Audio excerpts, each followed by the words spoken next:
রাত তখন নিস্তব্ধ। আকাশে যেন এক অচেনা ভার নেমে এসেছে। শহরের আলো একে একে নিভে যাচ্ছে।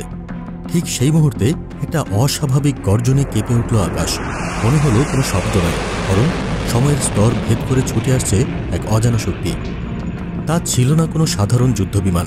এটা ছিল SR-71 ব্ল্যাকবার্ড, একটি কালো ছায়ার মতো ছুটন্ত যন্ত্র, যাকে বলা হয় পৃথিবীর সবচেয়ে দ্রুতগতির গোয়েন্দা বিমান।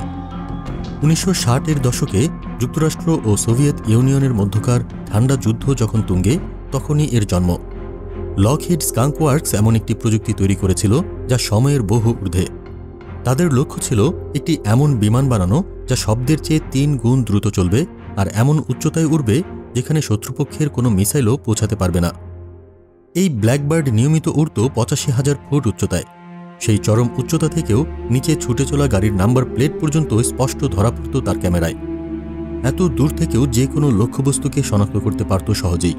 গতি ছিল এর আসল পরিচয়। মাচ 3.2, মানে শব্দের চেয়েও প্রায় 3 গুণ বেশি। এমনকি 4,000-এরও বেশি মিসাইল ছোড়া হয়েছিল এই বিমান ধ্বংস করতে, কিন্তু একটিও সফল হয়নি। এর কারণ, ব্ল্যাকবার্ড শুধু দ্রুতগামী নয়, এটি নিজের সিদ্ধান্তে আক্রমণ থেকে নিজেকে সরিয়ে নিতে পারত। এর সফটওয়্যার এতটাই উন্নত ছিল যে শত্রু মিসাইল লক করলেই এটি স্বয়ংক্রিয়ভাবে গতি বাড়িয়ে বেরিয়ে যেত মিসাইল রেঞ্জের বাইরে। ব্ল্যাকবার্ডের গঠনেও ছিল অভিনবত্ব। এর 25% তৈরি হয়েছিল টাইটানিয়াম দিয়ে, যার প্রধান রপ্তানিকারক ছিল সোভিয়েত ইউনিয়নই। মার্কিন CIA সারা বিশ্বে ছদ্মনামে কোম্পানি খুলে সেই ধাতু সংগ্রহ করেছিল নিজেদের বিপক্ষ শক্তির দেশ থেকেই। এই বিমানের রাডার ক্রস সেকশন ছিল মাত্র 10 বর্গফুট, অর্থাৎ শত্রুর রাডারে তা দেখাতো যেন একটা পাখি।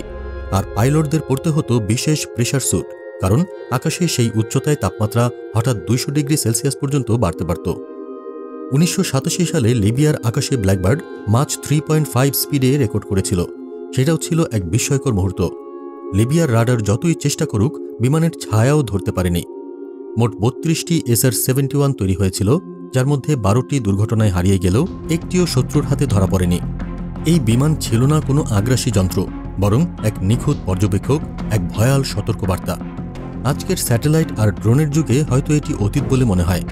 তবু SR-71 ব্ল্যাকবার্ড ছিল এমন এক কিংবদন্তি, যেখানে গতি, গোপনতা ও বুদ্ধিমত্তা একসঙ্গে মিশে গিয়েছিল আকাশের অনিবার্য শাসনে। এটা ছিল সময়ের অনেক আগেই জন্ম নেওয়া এক প্রযুক্তির প্রতীক। ব্ল্যাকবার্ড ছিল না শুধু একটি বিমান, এটি ছিল এক আতঙ্কের নাম, এক ইতিহাস, এক কিংবদন্তি।